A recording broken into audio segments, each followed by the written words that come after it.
opportunity to ask questions, and so don't go all mum on us. This is your golden opportunity. Everybody else charges $1,000 an hour, and we're going to do it for free. You don't believe me? Just call someone up. So,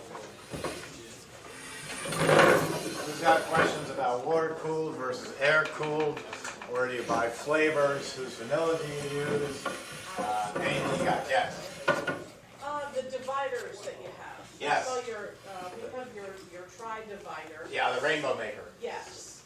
Will that work in that octagonal? You were also showing in one of your videos the octagonal folding. The octagonal tub, it should, yeah. The octagonal. That's the yes, word. Thank you, octagonal. Professor. Yeah, because it's basically a round tub with a few extra sides. Right. So, let's see.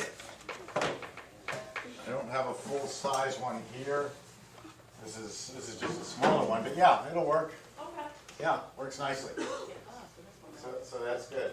This little one's not for sale. It's just a test model. Yeah, sales of these are up 53% since January. Yes. You may have answered this already, but can you take a batch of Italian ice, and if it thaws, if my freezer breaks and it thaws, can you put it back in the machine to refreeze it? Yes, you could. It's going to have some foam on top, and you just skim that off. But yes, you could refreeze it. But it didn't cost you that much to make. So unless it's something you really love, why risk? Oh, she snuck in.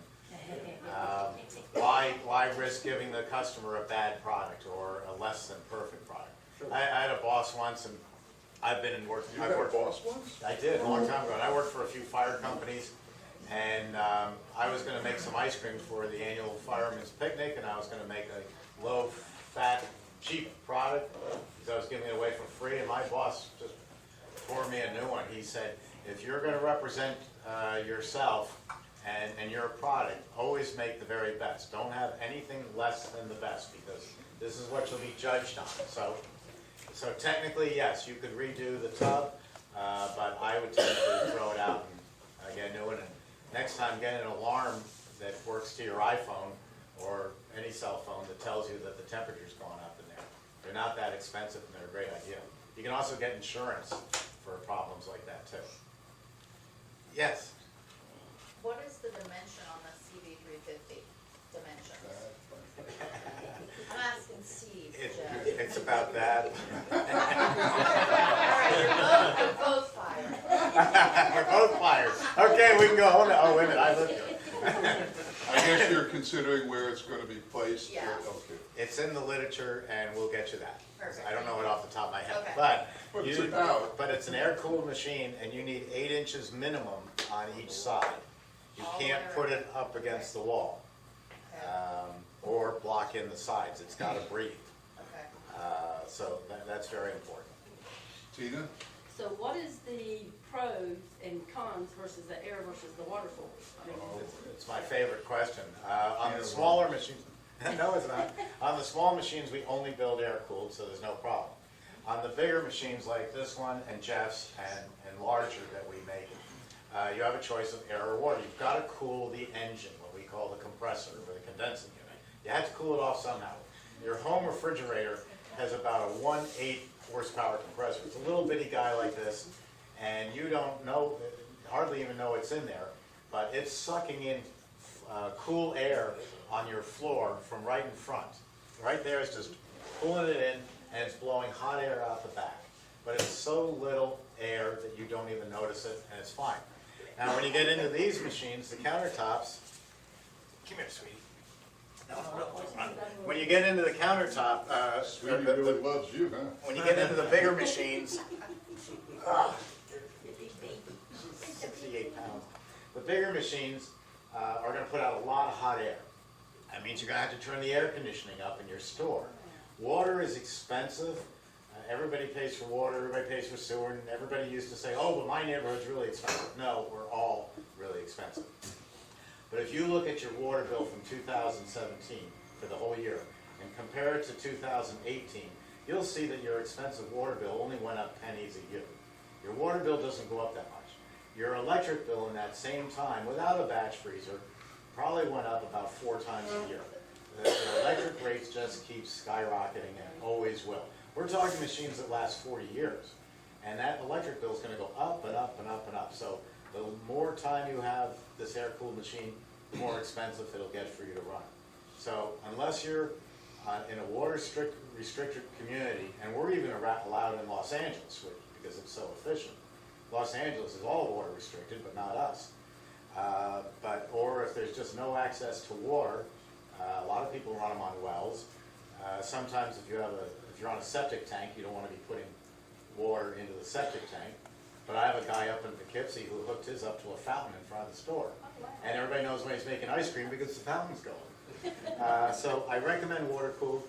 It costs $1,000 less to buy than the air cooled because it has fewer moving parts. So you can take that $1,000 and pay for the plumber to run the water lines and still have money to go out to a nice dinner. So I would go water cooled whenever possible. I'd say, what did we say, Mike, that it was saying like 95% of the machines leaving here, the big ones, are water cooled? That is correct. Yeah, 5% only are air. That's our VOG system, the voice of God. He's great. He's always there for me. Doesn't always answer, but he's always there for me. Yes.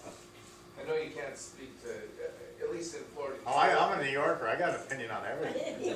For the water cooled, can you have that run to your 3-compartment sink? No, your No. mop sink. It has to go to mop sink, okay. Yeah. Or an indirect waste. Now, with the microphones turned off and nobody's listening, the VOG isn't on, it should go to the indirect waste underneath the sink, but I know that water's running through all copper lines. It's pure, it's clean, and it's 108 degrees. My hose ends up in the sink, and I'm using it while I'm making ice cream to rinse tubs, wash utensils, and when the health inspector sees it, I go, darn those employees, I told them not to put that hose in there. You know, better to beg forgiveness than ask permission. So the law is it has to go to an indirect waste, which your slop sink is, but you don't need a drain. I have drains in the floor. I don't use them. The machine, the return water is still under partial pressure. So if my sink or my slop sink was all the way, my slop sink's over there near the ladies' room and the men's room. I could go up the wall, over and down with that return water, and it has enough water pressure to pump it away. But we're using Copeland scroll compressors, rotary engines. They're the best in the world, and they use the least amount of water of any unit. So you're always better off with water cooled. Yes? So I understand you make the best machine in the world. I do. I got it. So I get a cut for that, right? Like I said, I'm sorry? I just get a cut for that. 'Cause I just put that. But here's the question. What is the common problems you have with your machine? Meaning, Good question. The common problem that I have with my machines is the operator. Oh. And that's why, now let me explain. That's why we have lifetime tech support. Even if you didn't buy a machine from me, if you bought a used Emery Thompson, shame on you. How am I going to pay for my car? But we offer lifetime technical support. We'll help everybody. So here's a few examples. Malik Rose, famous basketball player, now works for ESPN. He was with the San Antonio Spurs, and he had 4 or 5 stores. Running for 5 years, a bunch of my machines, calls me up one Saturday night at 8 o'clock. I was on duty, I got the call. And the question was to him, he said, it's banging and clanking and freezing up, it's terrible. It's a 5-year-old machine, it's proven itself. When was the last time it ran right? Oh, the batch before this. Okay, taste the batch. What are you making, Malik? He said, oh, the guys are making cherry ice. All right, taste it. What's it taste like? Oh, Steve, it's awful. It tastes like cherry juice and water. I said, Malik, you left the 7 pounds of sugar out. You're making a giant ice cube with my machine. No sugar, no freezing. It turned into a solid block. That was typical. That's a water-cooled machine. Hey, when did the last run right? Oh, yesterday afternoon we made tons of ice cream. Now it goes for about 3 minutes and the compressor shuts down. You keep a clean store? Oh, yeah, I keep a beautiful clean store. In fact, we have a company. They come in at 2 in the morning. They move everything. They move the freezer over there. They clean behind it. They do a great job. Okay, your machine's on wheels, I checked the record. It's on wheels.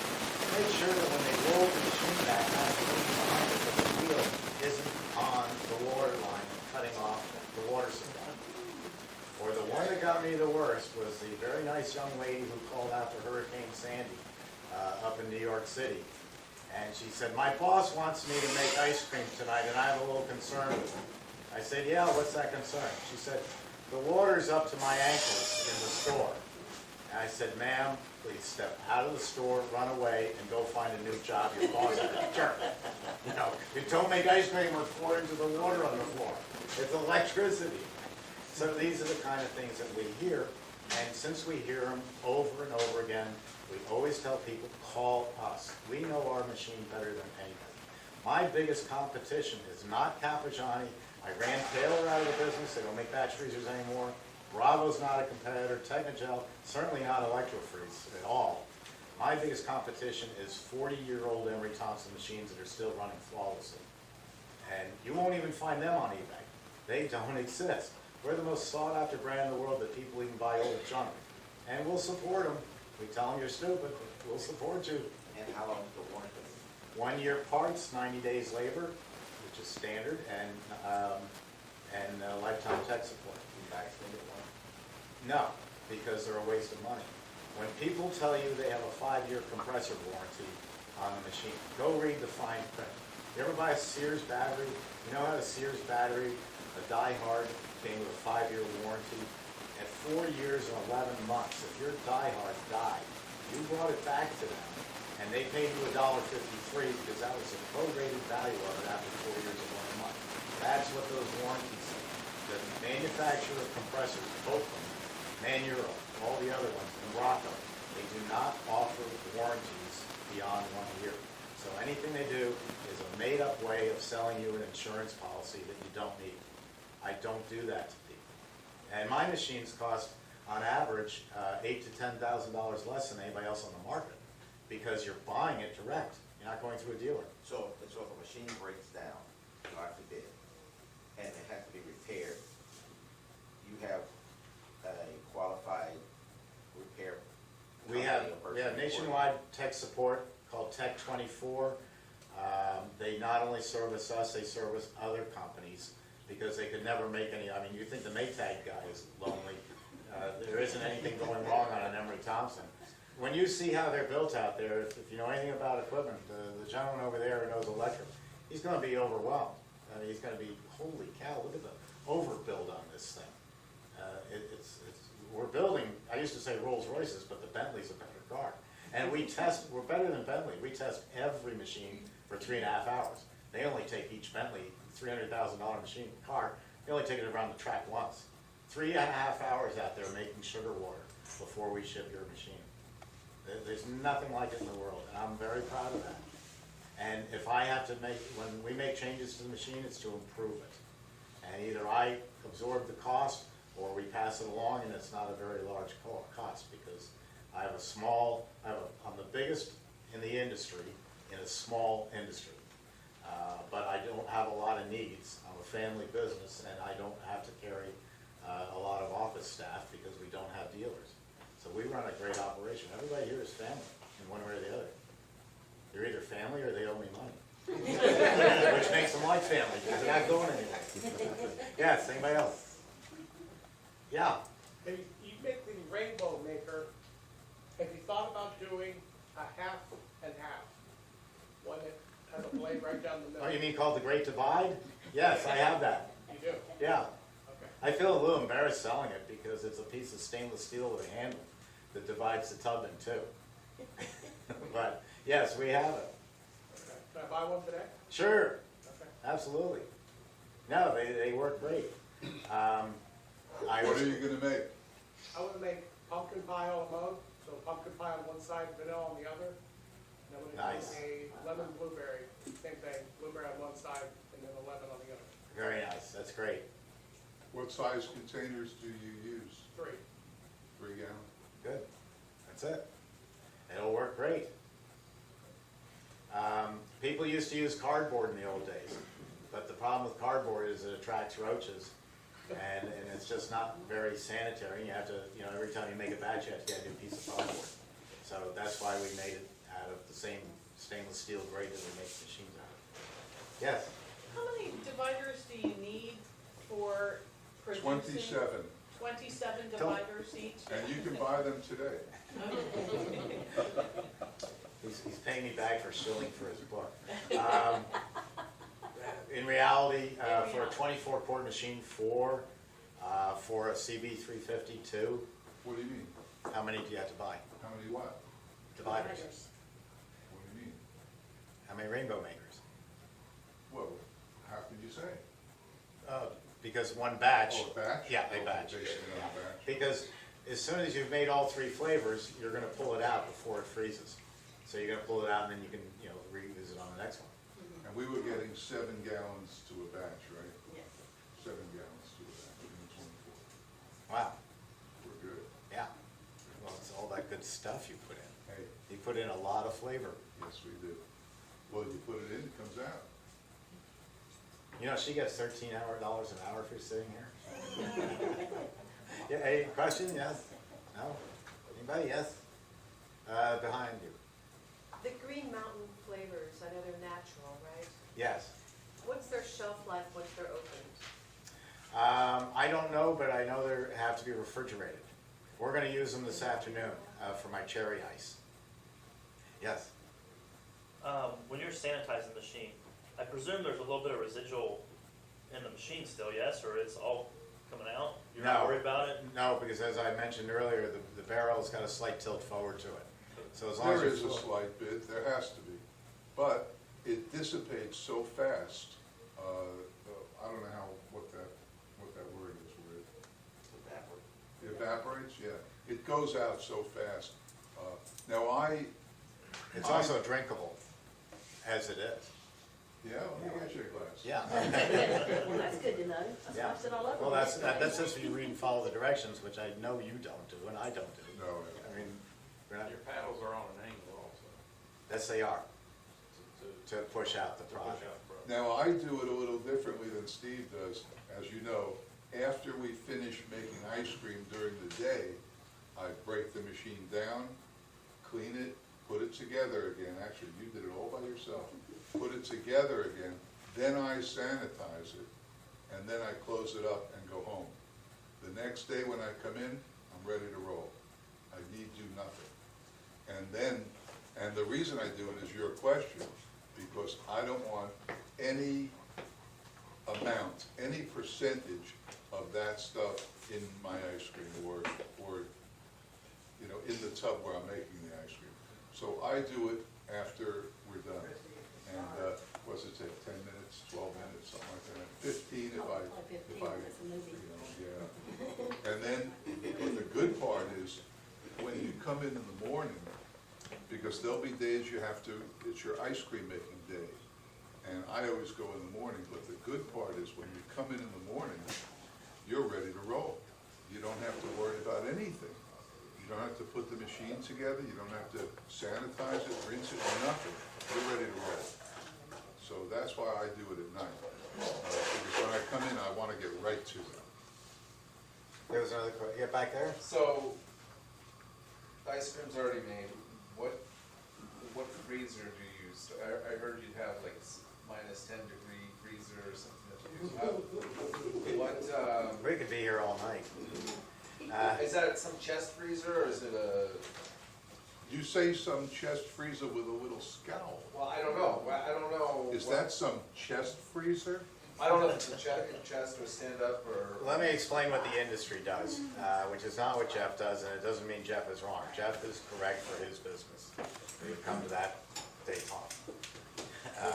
But what the industry does, because the industry realizes that you are trying to make an inventory. Over in England, or over in Italy, they make tiramisu at 9 o'clock in the morning, and if they run out by 10:30, they say, "So sorry, we're out, come back tomorrow." We can't do that up on Cape Cod. We have to have mint chip for everybody all day long. We can never run out.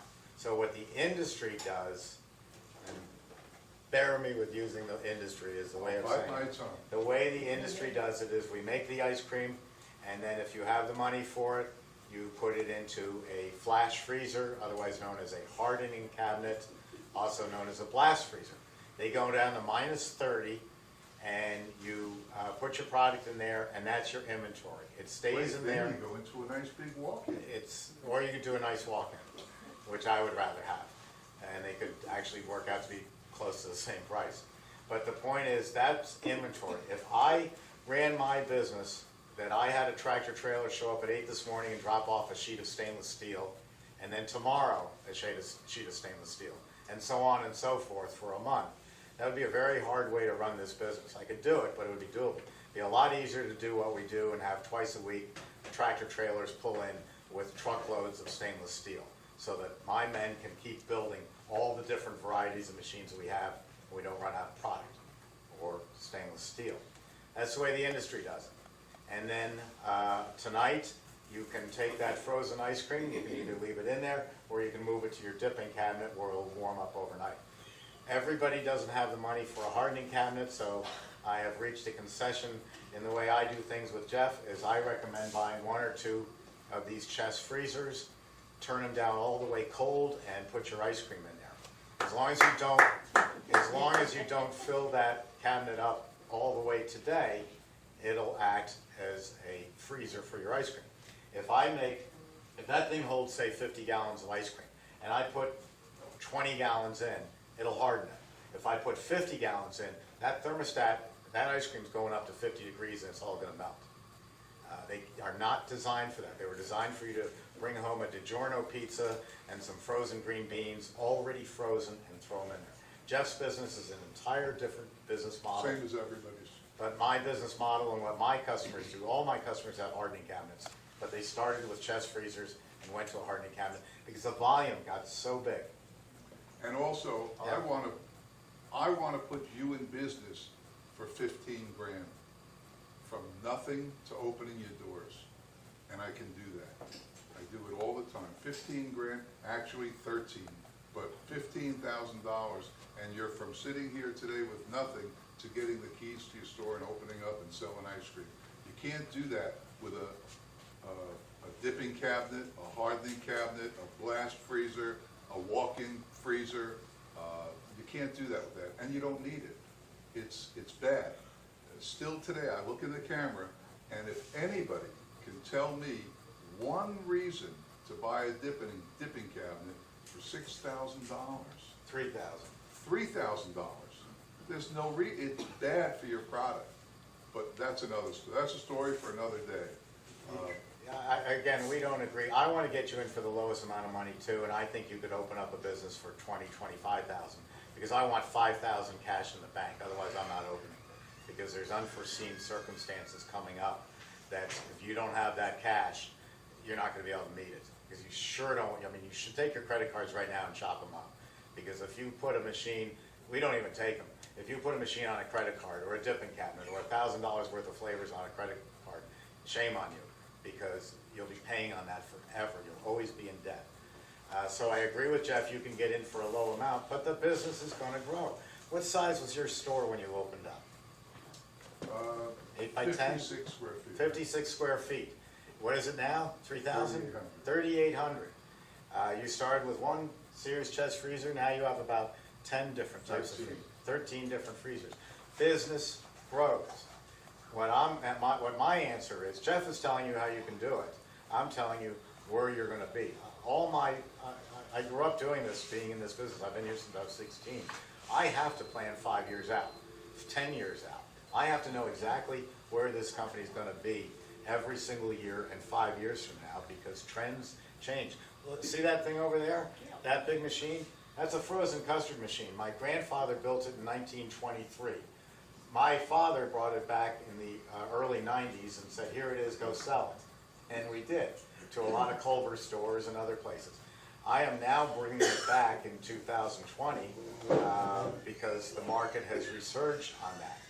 But that thing's 3 years of planning. We've already been a year on it. I'm always looking forward. You can look short term, but you gotta look forward too. Just don't look back. But there is a constant in this business, and the constant is, once you open your doors, people will come in. Yeah. That's a constant, it's a given, it's a no-brainer. This is ice cream. The whole world likes ice cream, even in Nevis. So you open your doors, customers will come in today, they'll come in tonight, they'll come in tomorrow, and the next day, and the next day, and the next day. So you can count on that. It's not a question of selling ladies' shoes and will they be in style next year, or selling computers that'll be obsolete in 6 months. This is a given. It's been a given since time began. People love ice cream. So that's all you need to do is open your doors and count de Monet. We've been up about 40% in sales every year for the last 14 years. So it backs up what Jeff is saying, but from a mechanical standpoint. More and more people are going into business, and I think part of the reason is because we're all so busy, we're all running around like crazy, we don't have any family time together. And to even take a family of 4, husband, wife, and 2 children out to McDonald's, it's gonna cost you $25 or more. A movie is out of sight, $10 a movie. Why would you do that? You get Netflix. So you still have to entertain the family on Friday, Saturday, and Sunday night, and other times. And it's fun to go out to an ice cream parlor and get ice cream. If it wasn't, we'd all just buy Breyers and bring it home and pull it out of the freezer. We need the activity to go out. We like the idea that there's a Jeff Markow behind Mystic Ice. I'm sure his customers don't even say, let's go to Mystic Ice. They probably say, let's go over to Jeff's and get some ice cream.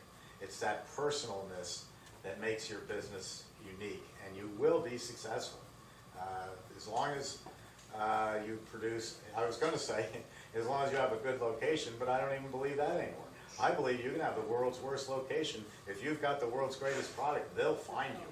They will really find you. And one of these days when you look at my website and we talk about dairy-free, you're going to have a whole new generation finding you too. It's great. It's bulletproof. There's 3 things, all you have to do is 3 things. Make the best product in the world, and that's easy. You now can make the best ice cream in the world, can't you? Yes. After 2 days in the class, all of you can make the best ice cream in the world, even Tyrone over there. And the other thing is, what is it? Make the best ice cream. As big as that is, charge a fair price. Fair for you, fair for them. And we've worked that out. That's pretty easy. And the third thing is treat everybody like your friend. And then it's a no-brainer. Even if you're a miserable son of a bitch like me, it works. Or me. Right? It works. Yes, a couple more, yes. I've heard you talk in the past about trends versus fads. Yeah. I wanted to get your opinion on selling ice cream for dogs out of your store, like where people would bring their pets. Dog people will buy anything at all for their pets. So I think it's a great idea. It's certainly a limited market. You can't let the dogs into the building, but you could have a water fountain outside. I've seen that in a few places, or at least a fresh bowl of water every once in a while, just for people walking by. All of a sudden, you set out for a walk with Sammy, and all of a sudden it gets a lot hotter than you expected. This is Florida. And if we were going down a row of streets in Palm Beach, and one of them had, a dog dish of ice water, you can bet we'll stop. And then all of a sudden my eyes go, oh, what is this place? Oh, it's an ice cream parlor. Here, you hold Sammy, I'm going in. Yeah, I like the idea of dog treats. I don't think it's going to be a huge market for you, but you never know. Long time ago, I had AOL before I saw the light, and they would send out these little videos, and one was these 2 young men talking, really young, and they were talking about making a dog ice cream. Now that got my attention. And they were talking about it was good, and they said, and they go, and we call it Frosty Paws, and we hope it takes off. Well, 2 years later, I'm at the public supermarket, and there's Frosty Paws taking up a good section of the freezer. And of course, I bought it, and I pick up the package, and I looked at it, and it said Frosty Paws and a smiling dog. And I said, these guys now own their own island out in the Caribbean, because on the corner of the package, in a little tiny sign over here, was the Purina checkerboard. And the idea was so good, Purina had bought them. And they have all the money in the world. But it's a great product. It's a fun product for dogs. I don't know that you can make a living on it, though. No, just as a side item to As a have. side item, I think it'd be great fun. I think it'd be a lot of fun. Put a freshness date on it, because we dog owners also keep stuff around forever. And you don't want, I don't know what would happen to fresh baked goods, but, you know, I know I've got some stuff in our closet that's 4 years old, and I really ought to get to throwing it out. So, put a freshness date on it. There was another one back there? Yes? Yeah, you mentioned needing a chest freezer when the ice cream is first made. Do you need a second one to store it at? You've got one to harden it, now when you go No, to chest freezer. no, that is your inventory. Okay. That's your storage. You don't need to go any further than that. As long as you don't fill it more than about a third full? Well, that's just today. Okay. And then by tomorrow, it's rock hard. It's down to 10 below.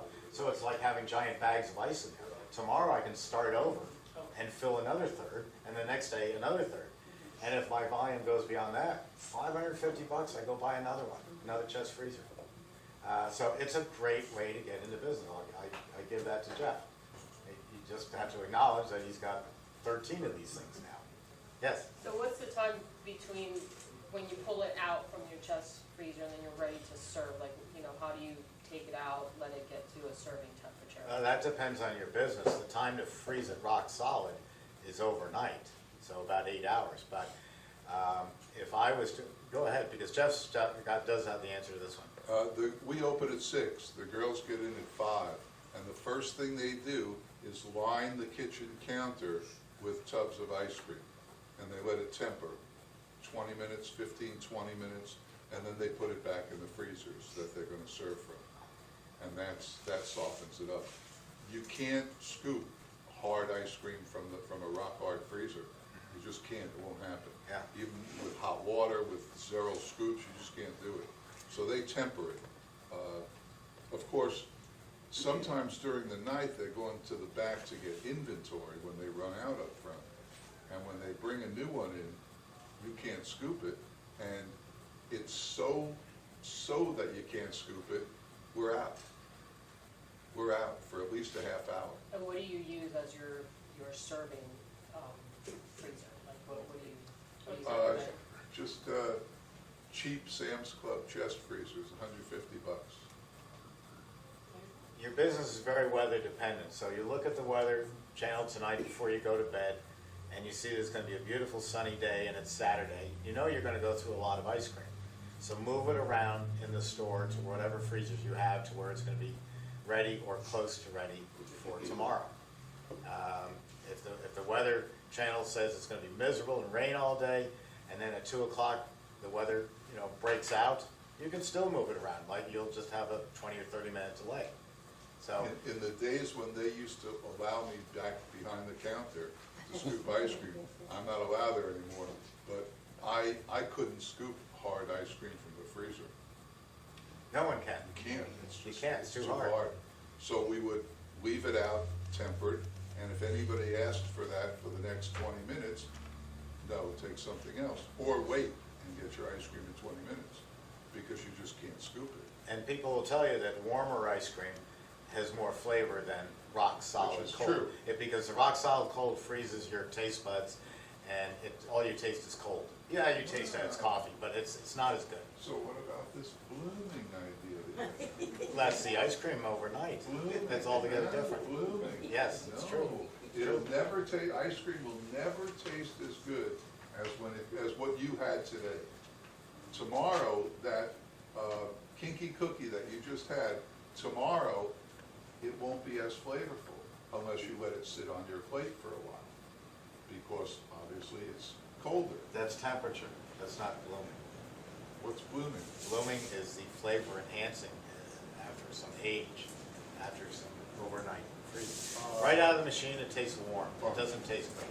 It doesn't taste great? It doesn't taste great. It tastes Right better. out of the machine? I'll bet you it tastes better right now in that freezer. Oh, no way. After a few hours. I think it's a preference. Remember when I you were think it's younger, wrong. remember when we were kids and you used to get some ice cream? And where'd you eat? From the middle or around the edges where it was melted? Around the edges. Yeah, man. That's why men scoop ice cream at a dinner Tastes party. so good. How about if we break for lunch? You ready for lunch? We can, one more, did you have one last question? Well, I think she might have been trying to find out too, like, are the freezers up front that you have, are they set not at the max temperature because they're your serving freezers? Or do you have those set at the max too, they're just tempered? Well, the freezers that the girls serve from are opened and closed 200 That's times a right. night. So they're matched So they're out. self-tempered. Okay, I think that Because might. every time they open it, they drop down a half a degree, quarter degree, and hopefully they're opening and closing it 200, 250 times a night. And are your hinges squeaky? No, not a bit. We have no squeaky hinges, do we? No. Dracula lives in that. Do you know, Christie? I can make it sweet. So the customers can't see the ice cream then that you serve? Oh, them? God, see the ice cream, that leads to a whole bad night. Yeah, it does. I don't If like. they want to see the ice cream, okay, let's just go through this real quick. Yeah, okay? this is important. Real quick. So, there's a big line. Everybody wants the ice cream, there's a big line. So you're standing fifth in line, and you're looking at what's going on up there. The first guy gets up, and he goes like this. What's in that one? Ooh, what's in that one? And his wife is there. Wait, Charlie, what's in that one? So you're going through that. Then what happens next? Can I have a Can I taste? try that? Sure, here's a little spoon, and they try it, they're, oh, that's good, but you know what? Can I try that one? Now, you're fifth in line, and you're doing this. You're getting pissed, because it's now, you've been in line for 15 minutes, now it's another 5, while these two yokels make up their mind what color they want, what shape they want. They want a taste of this, taste of that, taste of this, and then finally they leave. Now, the person who's next to them, who's been standing there watching this, what are they gonna do? Same thing. Screw it, I want a taste too. So they walk up and they say, what's in that one? What's in that? Can I have a taste? They know they just got tastes there, samples. So they want it too. Now, on and on and on. And the person who's way back in line, Martha, let's get out of here. Yeah. And that's why that's bad. No, they can't see the ice cream. What's to look at? It's beige. And that's why you never want to do nitrogen ice cream or pan ice cream or any of the other fads, because if you watch the video, it takes on average 7 minutes to make a portion. 7 minutes, and we've got a small line, 10 people. That's 70 minutes. That's an hour and 10 minutes. 7 minutes. 7 minutes to make a nitrogen ice cream Oh, or a pan yeah, ice yeah, cream. yeah, that's, So I'm not waiting 70 minutes for an ice cream that's cone. why Cold Stone's out of business. Yeah, yeah. No, you don't, we agree. We don't want to see the ice cream. We want nice signs up there. I made signs. Beautiful menu Stainless signs. steel. That's my dipping cabinet. Yeah. Beautiful board with menu, so that when you are fifth, and we don't give samples, Never. never. So that when you are fifth in line, you're looking up here, the ice cream's being dished out here, but you're, hon, what do you think? You think that Kahlua fudge looks good? You think the Mystic ice cream? On and on, so when you get up there, there's no decisions. You know what you want. You may say, what's in that, but they'll tell you like that. And then you get it and you're gone. Go to the register, sit down. We have a sign, well, we have a sign. Order here, pay here, sit down. That's the sign. And that, it goes fast. Our line is sometimes 40 people or so, and I don't want people waiting. You know, you try to entertain them a little because you don't want them, Martha, let's get out of here.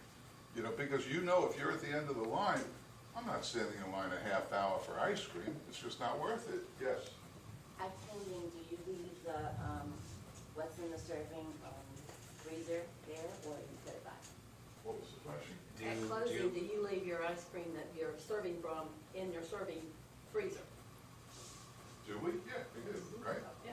It's chest No. freezers. It's chest No, we freezers. don't. It's- I sell ice cream, we make ice cream and store it and sell it out of 1 gallon containers, which are these.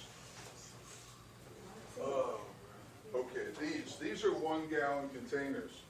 We don't use these hard plastic ones, but we use 1 gallon containers that we store, serve, and maintained from. Does that answer your question? Yeah, so you put it back in the. Right, so the girl, when a guy comes up or a girl comes up to order, he says, I'll have the kinky cookie.